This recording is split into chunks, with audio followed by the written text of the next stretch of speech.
who we are and stuff. Abby and Brittany were born with just one body between them. My name's Abigail Brad Hensel and Brittany Lee Hensel, and don't you dare say a thing about it. The only known surviving dicephalous conjoined twins, they've spent their lives in a small, close-knit community, completely protected from prying eyes.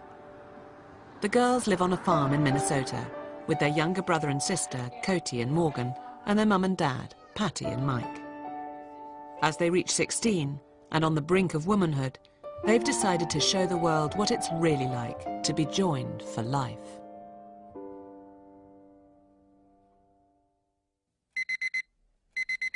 Abby, Grant, how you doing?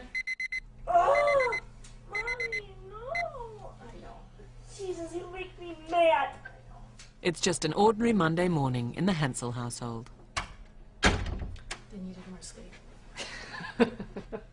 Abby and Brittany aren't morning people, and I think that's primarily because they have a harder time getting to sleep at night.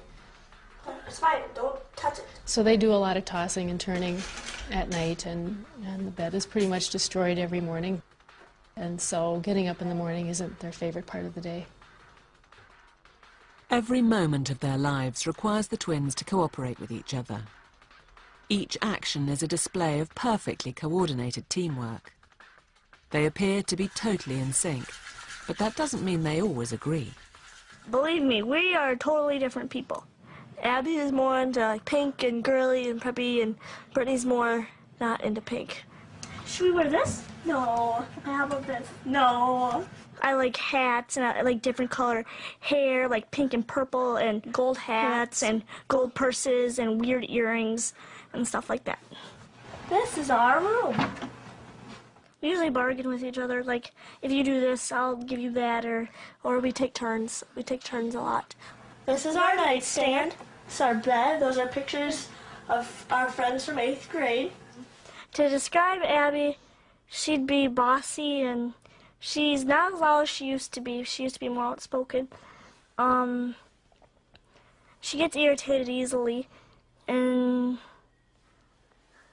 I don't know.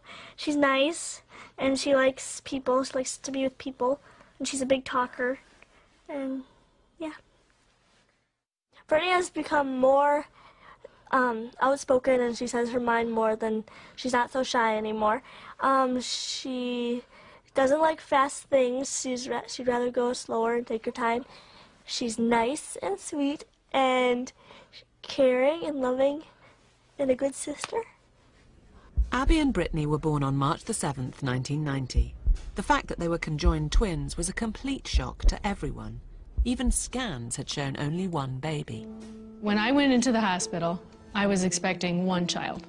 They were telling me that when they were trying to pull them out, they felt an arm, and then they felt another arm, and then they felt what they thought was another arm. And then with pulling them out, they realized that they were conjoined twins. They didn't really tell me anything initially. They pretty much whisked them off to the baby warmer, and I know they were calling for more help, and I just seen them busy over with the girls.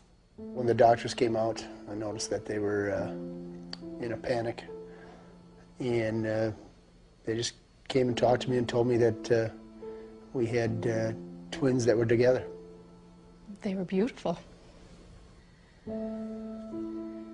Abby was crying, and well, Brittany was too. Abby was really crying, and I was thinking they were probably just hungry. The first time I seen them, it just didn't take but a second to fall in love with them. Abby and Brittany had only a 1 in 30 million chance of living beyond the next 24 hours. Their survival would all depend on how their organs were configured within their tiny body.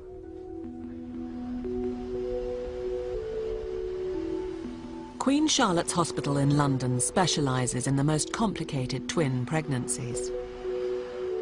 Professor Nick Fisk has followed the case of Abby and Brittany since they were born. I have never seen previously a set of surviving dicephalous twins, so they are extraordinarily rare, and they're the only ones, to my knowledge, alive today.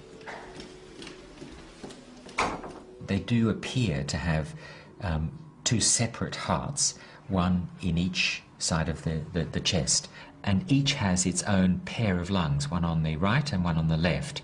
But the medial lung on both sides seems to be fused in the middle, and that may be as one would expect. So it's consistent with an increasing degree of fusion as one moves down the body.